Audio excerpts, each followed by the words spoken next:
नमस्कार मी आझाद. नमस्कार मी मुंगी. नमस्कार मी शेतकरी दादा. नमस्कार मी कावळा. नमस्कार मी वनमाशी. नमस्कार मी कोकिळा. नमस्कार मी चिमणी. नमस्कार मी खारुताई. एक होता शेतकरी, तो शेतात खूप कष्ट करायचा. शेताभोवती त्याने झाडे लावली होती. त्या झाडांवर मधमाशी, कोकिळा, खारुताई, चिमणी व कावळा राहत होते. त्या झाडांभोवती मुंग्याही राहत होत्या. त्या सर्वांची खूप मैत्री होती. एके दिवशी एक मुंगी बाहेर फिरायला गेली. फिरता फिरता ती शेतात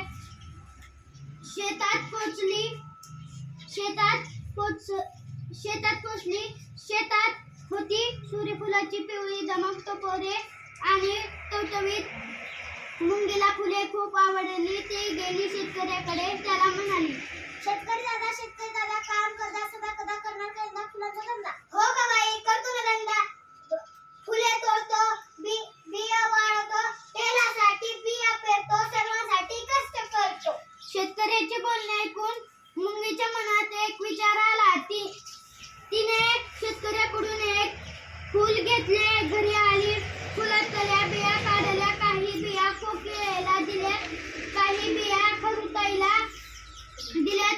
काही बिया चिमणीला तर काही बिया कावळ्याला आणि मधमाशीला दिल्या. स्वतःही काही बिया घेतल्या.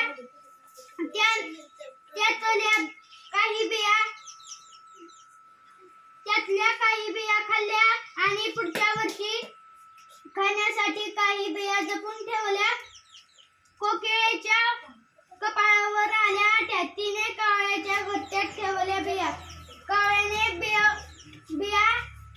पाहिल्या. तो म्हणाला, काय ग बाई, असं कच्च्या अंड्यांबरोबर बिया ठेवतेस? नको, माझ्या घरट्यात एवढ्या बिया, सगळ्या बिया जातील बाया. कावळ्याने बिया उचलल्या आणि टाकून दिल्या. चिमणीने पाहिले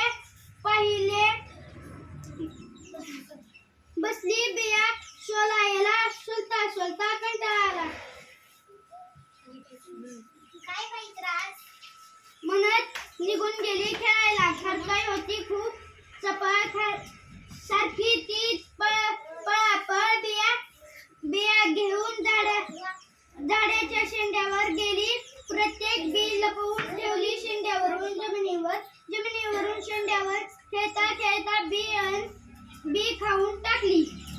मधमाशी होती मोठी चतुर, काम करण्यास नेहमी आतुर. बी पाहून विचारात पडली. करावे काय बियांचे, भले व्हावे सर्वांचे. उपाय काही सुचेना, झोप काही लागेना.